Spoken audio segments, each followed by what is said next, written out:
Hello everyone, আজকে আমাদের বাসায় রান্না করা হয়েছে আমাদের সকলের পছন্দের মাংস, আর সেটা হচ্ছে গরুর মাংস। আর এই মাংসের রান্না করার রাঁধুনিটাও হচ্ছে আমি। তবে যাই হোক, আগে চলো পুরোটা রেসিপি আগে দেখে নেওয়া যাক। সো গাইজ, এখানে আমি 2 কেজি পরিমাণের মাংস নিয়েছি, আর তার পাশাপাশি দিয়েছি সবসময়ের মতো সব ধরনের মশলা অ্যাড করে দিয়েছি।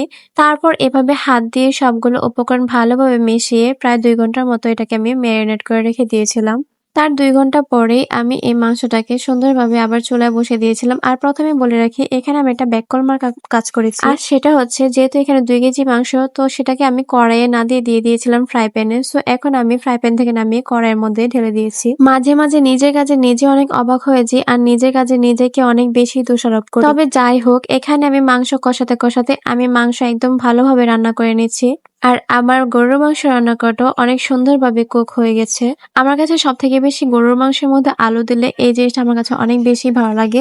মাংসর থেকেও বেশি আমি আলু খাই বেশি। সো গাইস, এখন আমার মাংস রান্না করা একদম কমপ্লিট হয়ে গিয়েছে। আপনাদের কার কার জিভে জল এসেছে তারা অবশ্যই কমেন্ট বক্সে জানিয়ে যাবেন। আর আমার রান্নার রেসিপিটা, তার পাশাপাশি রান্নার কালারটা আপনাদের কাছে কেমন লেগেছে অবশ্যই কমেন্টে জানিয়ে যাবেন। আর আমার আইডি ফলো করে সাপোর্ট করবেন। সবাই ভালো থাকবেন। আল্লাহ হাফেজ।